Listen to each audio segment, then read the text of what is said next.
நாங்க அரசியலுக்கு வந்தது எந்த கட்சியும் ஒழிக்கிறதுக்கோ அழிக்கிறதுக்காகலாம் நாம அரசியலுக்கு வரல.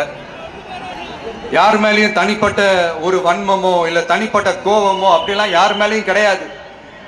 இந்த மத்தவங்க மாதிரி இந்த வெறுப்பு அரசியல் பண்றதுக்காகலாம் நாம அரசியலுக்கு வரல. அரசியல் ரீதியா நம்மளுடைய எதிரிகள் யாருன்னு டிக்ளேர் பண்ணிட்டு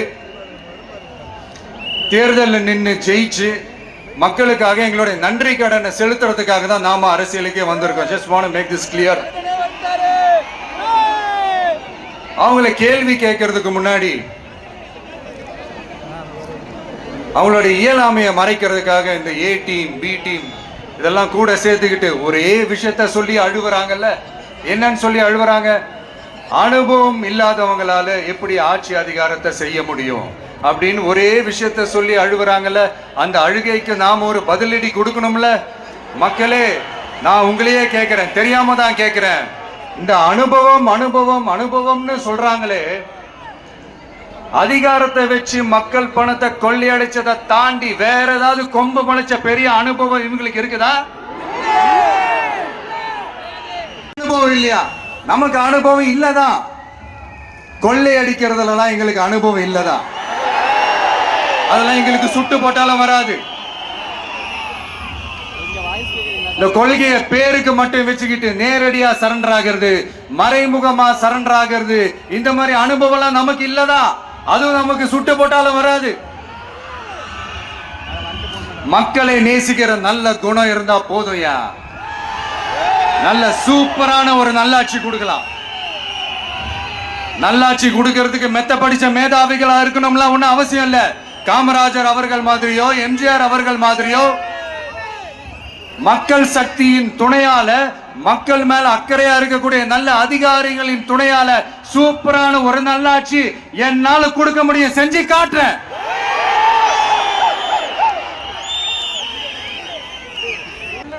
நூறு சதவீதம் தூய சக்தி டிவிக்கு ஆட்சி அமைக்கும். அதுல உங்களுடைய கனவுகள், உங்களுடைய ட்ரீம்ஸ் எல்லாமே ஃபுல்ஃபில் ஆகும், நிஜமாகும்.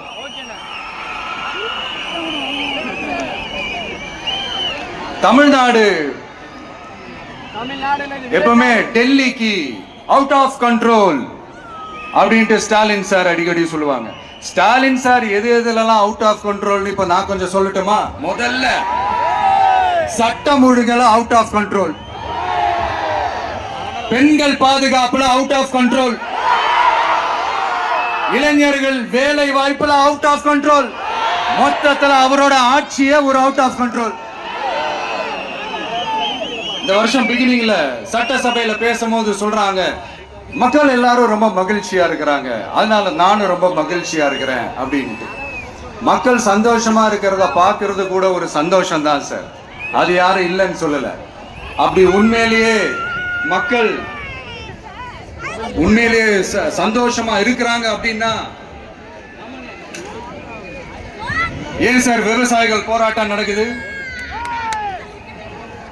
ஏன் சார் மீனவர்கள் போராட்டம் நடக்குது? ஏன் தொழிலாளர்கள் போராட்டம் நடக்குது? தூய்மை பணியாளர்கள் போராட்டம் ஏன் நடக்குது? அங்கன்வாடி ஊழியர்கள் போராட்டம், செவிலியர்கள் போராட்டம், மருத்துவர்கள் போராட்டம், மாற்றுத்திறனாளிகள் போராட்டம், அரசு ஊழியர்கள் போராட்டம், ஆசிரியர்கள் போராட்டம், இடைநிலை ஆசிரியர்கள் போராட்டம், பகுதி நேர ஆசிரியர்கள் போராட்டம். இதெல்லாம் உங்க ஆட்சியில மக்கள் மகிழ்ச்சியா இருக்காங்கன்றதுக்காக நடக்கிற போராட்டமா சார்? எனக்கு தெரிஞ்சு மக்கள் சந்தோஷமா இருக்கிறாங்கன்னா பொங்கல் வச்சு கொண்டாடுவாங்கன்னு கேள்விப்பட்டிருக்கிறேன். உங்க ஆட்சியில தான் போராட்டம் நடத்தி அவங்களுடைய மகிழ்ச்சியை வெளிப்படுத்துறாங்கன்னு நினைக்கிறேன்.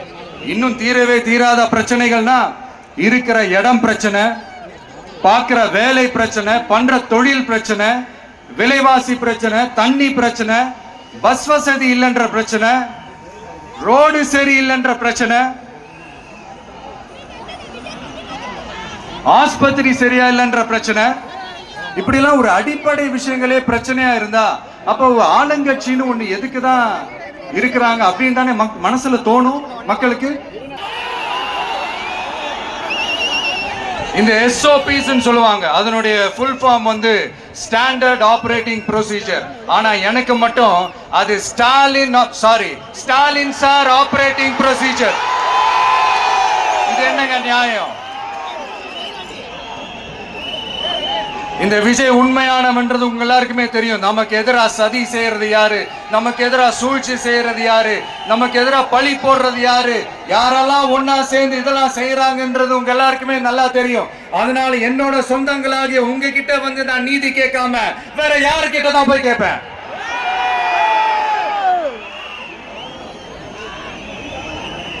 செல்ஃபே எடுக்காத ஒரு கூட்டணி கணக்கு, செல்ஃபே எடுக்காத ஒரு அழக பழைய அரித்மெட்டிக் கணக்கு, இதெல்லாம் வேலைக்கே ஆகாது. ஆணித்தரமா அடிச்சு சொல்றேன்.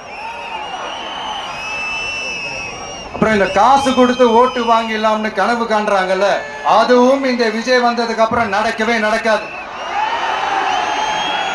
இந்த வண்டியா கொண்டாந்து குட்டுவாங்க. 1000, 2000, 3000, 4000, 5000 சாமி மேல சத்தியெல்லாம் வாங்குவாங்க. அப்படிதான் இத்தனை வருஷமா உங்களை ஏமாத்தி இருக்கிறாங்க. வாங்கிக்கங்க, சந்தோஷமா வாங்கிக்கங்க. எல்லாம் உங்க பணம் தான். வாங்கிக்கிட்டு அவங்க காதிலே விசில ஊதி அனுப்புங்க. அவங்க செவிலே விசில ஊதி அனுப்புங்க.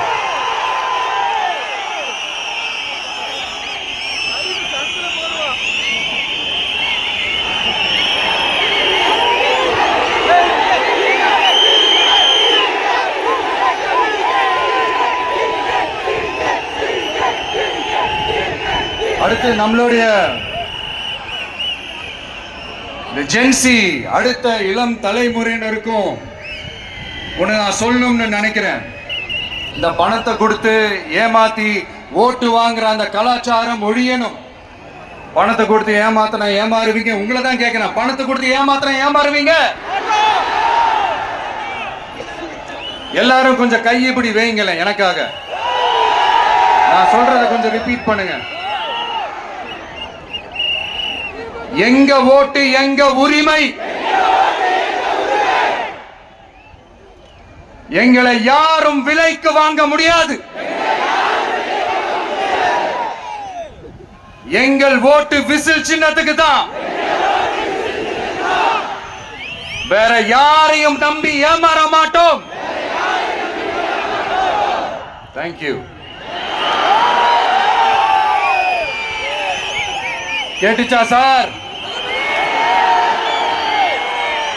இனிமே நீங்க கொள்ளடிச்சு வச்சிருக்கிற பணம் எல்லாம் வேஸ்டா போகுது, குப்பையில தான் தூக்கி போடணும். உங்களோட இந்த ஊழல் ஆட்சியையும் மக்கள் குப்பையில தான் தூக்கி போட போறாங்க. அடுத்து ஒவ்வொரு வீட்டில் இருக்கிற என்னுடைய குட்டி நண்பா நண்பீசுக்கும் ஒன்னு சொல்லணும்னு நினைக்கிறேன். வீட்டுல டிவியில உட்கார்ந்து இந்த பிரச்சார மீட்டிங்லாம் பார்த்துட்டு இருப்பீங்க. உங்களையும் உங்களுடைய ஃபியூச்சரையும் மைண்ட்ல வச்சுக்கிட்டு தான் நாம அரசியலுக்கே வந்திருக்கிறோம். அதனால எனக்காக நீங்க ஒண்ணு செய்யணும். தொடர்ந்து செஞ்சுக்கிட்டு தான் இருக்கிறீங்க. நான் நிறைய கியூட்டான வீடியோஸ்லாம் நான் பார்க்கிறேன். லைக் உங்க அம்மா அப்பா கிட்ட மைக்க நீட்டி யாருக்கு ஓட்டு போடுவீங்கன்னு கேட்டா பின்னாடி இருந்த அந்த பையன், அம்மா விஜய்னு சொல்லுமா, அப்பா விஜய்னு சொல்லுப்பா அப்படின்னு நிறைய அந்த கியூட்டான வீடியோஸ் எல்லாம் பாக்குறேன். அதை தொடர்ந்து தயவு செஞ்சு அதை தொடர்ந்து கண்டினியூ பண்ணுங்க. உங்க வீட்டுல இருக்கிற உங்களுடைய அப்பா அம்மா தாத்தா பாட்டி பெரியப்பா பெரியப்பா சித்தி சித்தப்பா அத்தை மாமா ஓட்டு போடுற வயசுல இருக்கிற அண்ணன் அக்கா எல்லாரையும் விசில் சின்னத்துக்கு ஓட்டு போட சொல்லுங்க. விசில் சின்னத்துக்கு ஓட்டு போட வைங்க. கதம் கதம். ஒரு முழக்கம் உங்களை ஒரு நிமிஷம் கூட தூங்க விடாது. இந்த போன லாஸ்ட் வீக் இந்த டிஎன்பிஎஸ்சி அந்த எக்ஸாம்ஸ், அந்த குரூப் 2 எக்ஸாம்ஸ் அதை அனௌன்ஸ் பண்ணிட்டு உடனே அதை கேன்சல் பண்ணிட்டாங்க. இது உலகத்துக்கு எல்லாருக்கும் தெரியும். கேன்சல் பண்ணிட்டு ரொம்ப சிம்பிளா டெக்னாலஜி இதோ சம் ஃபால்ட், டெக்னிக்கல் ஃபால்ட் அப்படின்னு சொல்லி அதை கடந்து போயிட்டாங்க. இத்தனை வருஷமா ராத்திரி பகலமா கஷ்டப்பட்டு படிச்சு எப்படியாவது நமக்கு அந்த வேலை கிடைக்காதான்னு அந்த எக்ஸாம்ஸை ஃபேஸ் பண்ண வந்த நம்மளுடைய தம்பி தங்கைகள் எவ்வளவு ஒரு மன உளைச்சலுக்கு ஆளாயிருப்பாங்க. அது யாராவது யோசிச்சு பாத்தீங்களா? ஒரு எக்ஸாம்ஸை ஒழுங்கா நடத்த தெரியல, இதுல உலக நாடுகளோட போட்டி போடுறாங்களாம். நம்மளுடைய தம்பி தங்கைகள் நம்ம அம்மா அப்பா கிட்ட சொல்லுங்க, யாரும் தைரியம், எல்லாரும் தைரியமா இருங்க. வரப்போறது உங்க ஆட்சி, நம்ம ஆட்சி.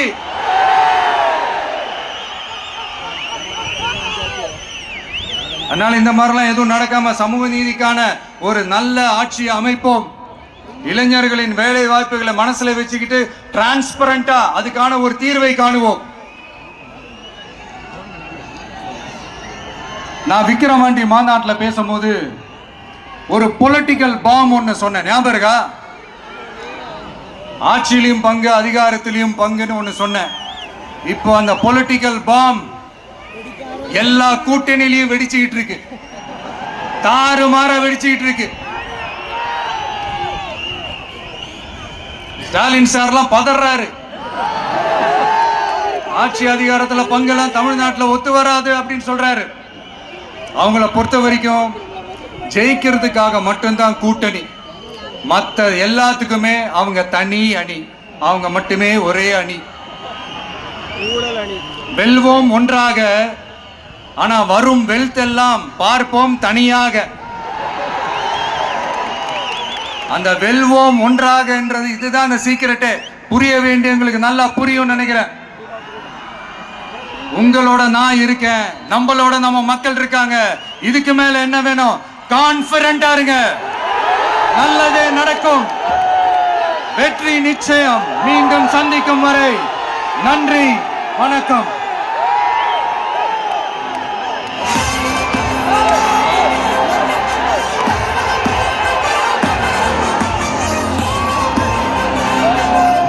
தர்மத்தாயின் தலைமகன், தமிழக வெற்றி கழகத்தின் தலைவர், வெற்றி தலைவர் அவர்களுக்கு சேலம் கழக மாவட்ட செயலாளர்கள் உங்கள் சார்பில் நினைவு பரிசு வழங்க மேடைக்கு வருகிறார்கள். சேலத்து இளம் சிங்கம் தமிழன் பார்த்திபன், வேல், வெற்றி வேல், வீரவேல், வெற்றி வேல், வீரவேல், அவரோடு சேர்த்து வெங்கடேசன், மணிகண்டன், செல்வம், செந்தில்குமார், மோகன், கேசவன், அத்தனை பேரும் சேர்த்து வெற்றி தலைவருக்கு வெற்றி வேலை பரிசளிக்கிறோம்.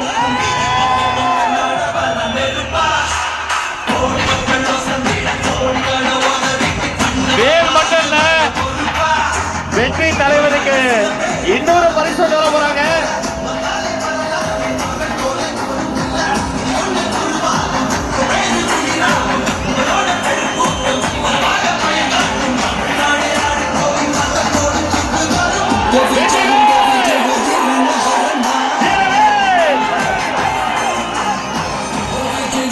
வேலோடு சேர்த்து தலைவர் கையில மிக முக்கியமான ஒண்ணு தர போறாங்க.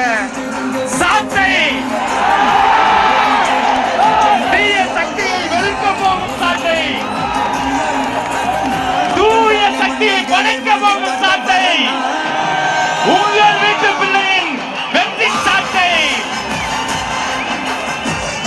வேட்சிக்கு வீடு விஜய், தமிழ்நாட்டுக்காக விஜய்.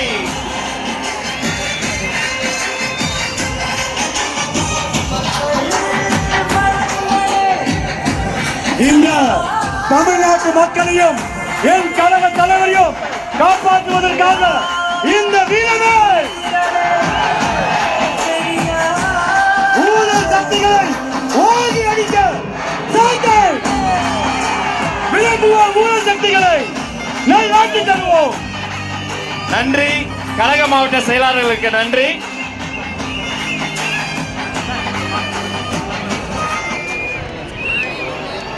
மாவட்ட செயலாளர்களுக்கு நன்றி. தமிழக வெற்றி கழகத்தின் ஐஆர்எஸ் அவர்கள் மாங்கனி மாநகரில் வெற்றி செங்கோலை பரிசாக தருகிறார்.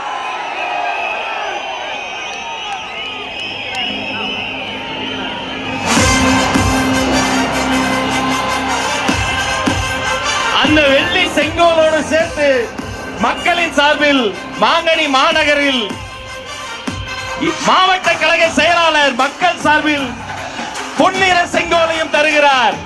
இரட்டை செங்கோல், இரட்டை போர் யானை போல் இரட்டை செங்கோல். முதல் வாரம் மக்கள் மன்னன் நாட வர நெருப்பா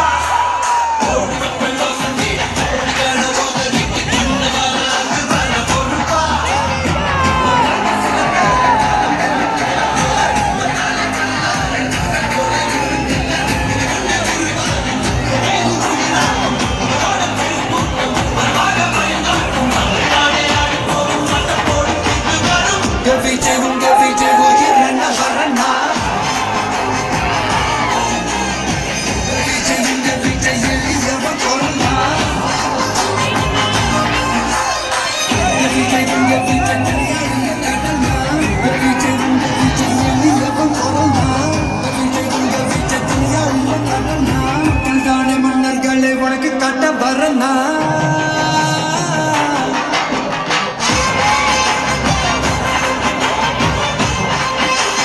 கண்ணியமிக்க இஸ்லாமிய தோழர்களுக்காக அவர்கள் தொழுகை செய்வதற்கான அரங்கமும் ஏற்பாடு செய்யப்பட்டிருக்கிறது.